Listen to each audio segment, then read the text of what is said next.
جو بھی آپ چاہیں پرماتما کہہ لیں، اللہ کہہ لیں، یہ سب سے کیا فرق واقع ہوتا ہے؟ وہ ایک ہی ہے، ایک ہی حقیقت ہے، بس اس کو مانو، اس کو پوجو، اس سے محبت کرو، اس سے لو لگاؤ، اس کا قرب حاصل کرو، باقی ان چیزوں کو چھوڑو، ان کی کوئی حیثیت نہیں۔ اس فتنے کے پیچھے اس کی سیاسی حکمت عملی بھی تھی۔ ہندوستان کے حالات کو یقیناً یہ کہ اگرچہ وہ ان پڑھ تھا، بالکل ان پڑھ، لیکن ذہین بہت تھا۔ دعویٰ کر لیا تھا کہ ہندوستان کا اصل مسئلہ یہی مذہبی تفاوت اور فرق ہے، لہذا کوئی شکل ایسی ہو کہ اس تفرقے کو مٹا دیا جائے، اور اس کی شکل یہ شریعت کا اور رسالت کا تصور جو ہے بیچ میں سے نکال دیا جائے، تو اللہ کے اوپر، اللہ کو رام کہہ لو، رحمان کہہ لو، کیا فرق واقع ہوتا ہے؟ اس سے یہ ہے کہ یکجہتی پیدا ہو جائے گی۔ ہندو عورتوں سے شادی کی، یہاں تک کہ اس کا جانشین جہانگیر سلیم شہزادہ، وہ بھی ایک ہندو، اجودھا بائی جو ہے اس کے بدن سے پیدا ہوا، ہندوؤں سے شادیاں کی، کئی جو ہے اس کی رانیاں تھیں، تلک بھی لگا لیتا تھا، بتوں کو بھی پوجا کر لیتا تھا، ڈنڈوت کر دیتا تھا، ہر رانی کے ہاں موجود ہے بت، وہاں گیا تو وہاں بھی اس نے سجدہ کر دیا، یا کم سے کم سر جھکا لیا، ہاتھ جوڑ کے کھڑا ہو گیا۔ یہ سارا فتنہ اس نے شروع کیا تھا ایک پولیٹیکل وزڈم کے تحت، لیکن اس کی ایک تائید ہو رہی تھی، اور وہ تصوف کے جس میں ہمہ اوست اور وحدت الوجود گڑبڑ ہو گئے تھے۔ Pantheism and unity of existence, یہ دو چیزیں علیحدہ ہیں، فرق باریک سا ہے، عوام اس فرق کو سمجھنے سے قاصر ہے۔ یہاں کے تصوف میں یہ دونوں چیزیں گڑبڑ ہو گئی۔ ہمارے یہاں بھی صوفی شاعر نے کہا ہے نا، مسجد مندر ہکڑو نور، یہ سرائے کے علاقے کے بہت بڑے صوفی، مسجد میں اور مندر میں ایک ہی نور ہے، نور تو ایک ہی ہے، رام کہہ لو رحمان کہہ لو، کیا فرق پڑتا؟ آپ کے لاہور میں مزار ہے کس کا؟ مادھو لال حسین، ابھی مادھو لال ہندو نام، حسین کا اس کے اندر لاحقہ لگا دیا۔ تو یہ تصوف جو ہے، یہ اور اکبر کی حکمت عملی نے مل کر ایک اتنا بڑا فتنہ شروع کیا کہ محمد کی شریعت اور محمد کی رسالت کا دور ختم ہو گیا صلی اللہ علیہ وسلم۔ وہ 1000 سال کے لیے تھا، کیونکہ قرآن مجید میں 2 جگہ یہ بات آئی ہے کہ اللہ کا ایک دن تمہارے حساب سے 1000 سال کا بنتا ہے۔ وہ ایک دن اللہ کا ختم ہو گیا، اور یہ جو شریعت محمدی اور نبوت محمدی کا دور تھا وہ ختم ہوا۔ اب یہ ایک نیا دور ہے، اس میں جو ہے وہ دین الہی چلے گا۔ اس فتنے کا توڑ کیا حضرت مجدد الفسانی۔ میں نے کہا تھا نا، یہ الفسانی کے آغاز میں فتنہ اٹھا، امت کی عمر کا دوسرا ہزارہ جو ہے دور وہ شروع ہو رہا تھا، 1000 سالہ دور۔ تو وہ فتنہ جو تھا الفسانی کا، اس کا توڑ کرنے کے لیے اللہ نے جس مجدد کو اٹھایا ہے، اس کا نام ہی پڑ گیا مجدد الفسانی رحمۃ اللہ علیہ، شیخ احمد سرہندی۔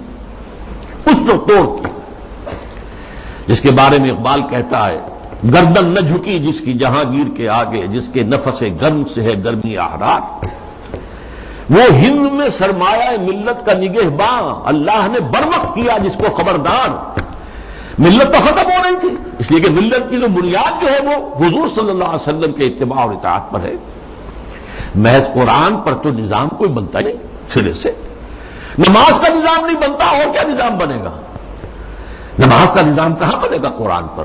تاکیدی حکم ہے، نماز قائم کرو، نماز قائم کرو، نماز قائم کرو۔ وہ 5 نمازوں کا ذکر کہاں ہے؟ یہ ان رکعتوں کا ذکر کہاں ہے کہ فجر کی 2 ہیں فرض جو رکعتیں ہیں، اور ظہر اور عصر کی 4 ہیں، مغرب کی 3 ہیں، عشاء کی پھر 4، کہاں ہے؟ قرآن میں تو کہیں نہیں۔ اس لیے نظام اگر بنتا ہے، یہاں تک کہ نماز کا نظام بھی وہ سنت سے بنتا ہے، ملت بنتی ہے تو سنت سے بنتی ہے۔ بمصطفیٰ پر ساخی شرا کے دی ہماوست، اگر مرون رسیدی تمام بولا بیست۔ اپنے آپ کو مصطفیٰ صلی اللہ علیہ وسلم کے قدموں تک پہنچا دو کہ دین تو نام ہی ان کا ہے۔ بہت صحیح بات ہے، اگر ان تک تمہاری رسائی نہ ہوئی تو سب مقبولہ بھی ہے۔ یہی فتنہ پھر 19ویں صدی میں سامنے آیا ہے، اب یہ ایک ہندو کے ذریعے سے آیا۔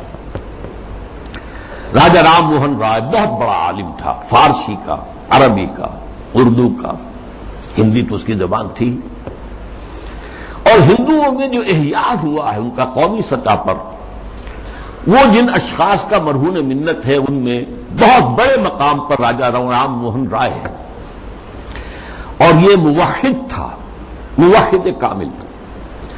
چنانچہ انگریز جب آ چکے، آپ کو معلوم ہے 18ویں صدی میں آ گیا تھا انگریز، جنگ پلاسی کے بعد سے بنگال پر اس کا قبضہ ہو چکا تھا، اس کے بعد رفتہ رفتہ وہ سیلاب آگے آ رہا تھا۔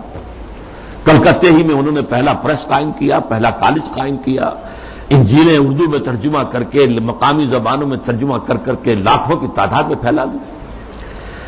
اس فتنے میں مسلمان جو نہیں بہے، اس کے ایک اور بھی اسباب ہیں اللہ کے فضل و کرم سے، لیکن ایک بہت بڑا ذریعہ راجا رام موہن رائے بنا۔ آئینہ تسلیم کے نام، آئینہ تسلیس کے نام سے اس نے کتاب لکھی، جس میں توحید کا اس بات کی مسلمانوں کی طرف سے دفاع کی۔ لیکن اس شخص نے بھی وہی دین الہی کی طرح یہ تفرقہ جو ہے مسلمان اور ہندوؤں کے مابین، اس کو دور کرنے کی ایک ہی شکل ہے، اور وہ یہ ہے کہ ان کے اندر اتحاد پیدا کیا جائے خدا کے نام پر۔ چنانچہ اس نے ایک خاص مجلس قائم کی، ایک خاص اس کا فرقہ بن گیا برہمو سماج۔ برہما کہتے ہیں خدا کو، برہمو سماج یعنی جس طرح دین الہی اسی طرح برہمو سماج۔ وہ یہ ہے کہ ایک برہما کو مان لو، بس خدا کو مان لو، جو تم اللہ کہہ لو، ہم اسے پرمیشور کہہ لیں، برہما کہہ لیں، جو چاہیں کہہ لیں، لیکن یہ ہے کہ باقی چیزیں جو ہیں ان کو ذرا پسے پش ڈال دو، ان کی اہمیت کم کر دو۔ تو برہمو سماج جو ہے اس نے پیدا کیا۔ اس کا انتقال 1833 میں ہوا تھا۔ اس کو پھر 20ویں صدی میں تازہ کیا ہے گاندھی نے متحدہ قومیت کے لیے۔ اس کی بھی ایک سیاسی بصیرت تھی۔ انگریز کی غلامی سے نجات پانے کی کوئی صورت نہیں ہے جب تک کہ مسلمان اور ہندو متفق نہ ہو، متحد نہ ہو، اور ان کے اتحاد میں جو چیز حائل ہے وہ شریعت ہے، قانون ہے، تہذیب ہے مسلمانوں کی۔ تو جب تک ان کو گڈمٹ کر کے ایک ہاون دستے میں ڈال کر کوٹ کر پیس کر ایک نہ بنا دیا جائے، تب تک یہ متحد نہیں ہو سکتے، اور جب تک یہ متحد نہیں ہوں گے آزادی نہیں ہو سکتی۔ اسی کی وجہ ہے کہ اس کی پرارتھنا جو ہوتی تھی صبح ہی صبح، اس میں گیتا بھی پڑھی جاتی تھی، قرآن کی تلاوت بھی ہوتی تھی، گرو گرنتھ کو بھی پڑھ کے سنایا جاتا تھا، تاکہ معلوم ہو یہ سب ایک ہے بھائی، اس میں کیا فرق واقع ہوتا۔ یہ فتنہ اس شد و مت سے اٹھا تھا، متحدہ قومیت۔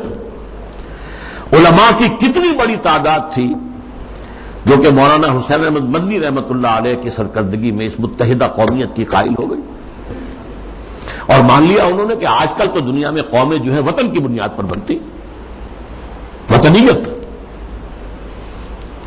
مولانا ابوالکلام آزاد بھی اس فتنے کا شکار ہوئے۔ اس فتنے کا توڑ کیا ہے جس شخص کو خصوصی نسبت تھی مجدد الفسانی سے رحمۃ اللہ علیہ، یعنی علامہ اقبال، کہ مسلمانوں کی قومیت کی بنیاد وطن نہیں ہے، مذہب ہے، اور مذہب جو ہے وہ نام ہے محمد صلی اللہ علیہ وسلم کے اطاعت اور اتباع کا۔ وطنیت کے بارے میں جو کچھ انہوں نے کہا، اس دور میں میں اور ہے، جام اور ہے، جم اور، ساقی نے بنا کی روش لطف و ستم اور، تہذیب کے آزر نے ترشوائے صنم اور، مسلم نے بھی تعمیر